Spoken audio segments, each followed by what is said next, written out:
Mother world and food blog চ্যানেলের আরেকটি নতুন ভিডিওয় আপনাদের সকলকে অনেক অনেক স্বাগত। আশা করি আপনারা সকলে সুস্থ আছেন, ভালো আছেন।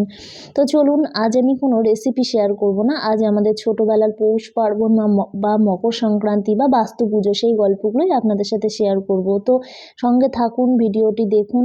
আশা করি আপনাদের ভিডিওটি ভালো লাগবে। আর আপনাদের বাড়িতে কার কার মকর সংক্রান্তি আছে বা কে কে কেমনভাবে উদযাপন করেছেন সেটি আমার সাথে শেয়ার করতে পারেন। তো চলুন আমি গল্প শুরু করি। আমরা কিন্তু প্রত্যন্ত গ্রামে বড় হয়েছি, একদম যাকে বলে গ্রাম, তো সেই গ্রামেই। তো সেখানে এরকম কার্তিক মাসের শেষে ধান পেকেছে, ধান উঠেছে, কেউ কাঁধে করে বাঁকে করে গরুর গাড়িতে করে। তো তখন থেকেই সেই নতুন ধানের চাল বার করা, চালের গুঁড়ো ঢেঁকিতে চিঁড়ে কোটা, চাল গুঁড়ো করা, এগুলো কিন্তু গ্রামে লেগেই থাকতো। তখন আলাদা করে আর বলতে হতো না কবে ইতু পুজো, কবে পৌষ পার্বণ, এরকম। তো গ্রামে আমরা অনেকে অনেক রকম মানুষ বাস করতাম। তো কিছু আদিবাসী মানুষ ছিল, তারা টুসু পুজো করতো। তাদের কাছে এই সংক্রান্তির এইটা হচ্ছে লক্ষ্মী পুজোর মতো। লক্ষ্মী ঠাকুরকে পুজো করে টুসু বলতো ওরা, টুসু পুজো। সেটা পরের দিন সেই ঠাকুরকে নিয়ে, প্রতিমাকে নিয়ে মাথায় করে ওদের লোকজন নিয়ে সারা বাড়ি নাচানাচি করে প্রসাদ টুসাদ দিত। মানে খুব খুব সেটাও আমরা খুব এনজয় করেছি।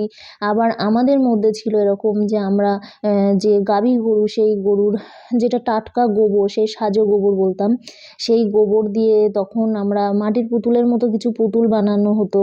সেই পুতুলে কাজলের ফোঁটা, সিঁদুর, হলুদ ফোঁটা দিয়ে তাতে নতুন চালের গুঁড়ো, সর্ষে ফুল, ধান, দুব্বো এইসব দিয়ে আমরা লক্ষ্মী ঠাকুর হিসাবে পুজো করে গরুর গোয়াল ঘরে, চালের ড্রামের পাশে বা যেখানে চাল থাকতো রান্নাঘরে, ঘরে, সেই সব জায়গায় সেটাও কিন্তু লক্ষ্মী পুজো হিসাবেই।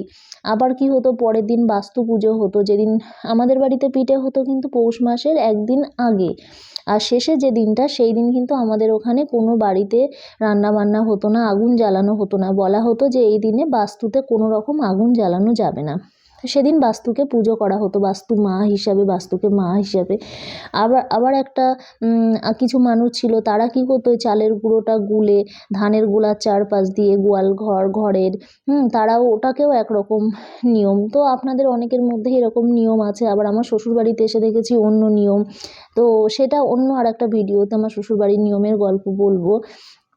আর আমি এরকম পিঠে করতে কোথা থেকে শিখেছি সে গল্পও আপনাদের সাথে পরের ভিডিওতে বলবো। তো আমার ভিডিওগুলো যদি আপনাদের ভালো লেগে থাকে তাহলে অবশ্যই আমার চ্যানেলে একটা লাইক, কমেন্ট করবেন, শেয়ার করবেন। আর চ্যানেলটিকে অবশ্যই সাবস্ক্রাইব করবেন, যাতে আমার চ্যানেলের ভিডিওগুলো সবার আগে আপনার কাছে পৌঁছে যায়।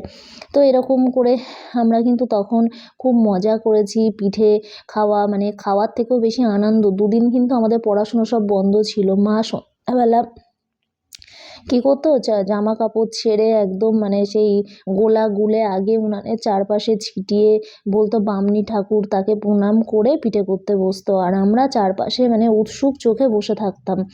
হ্যাঁ, মানে ভীষণ মজা করেছি।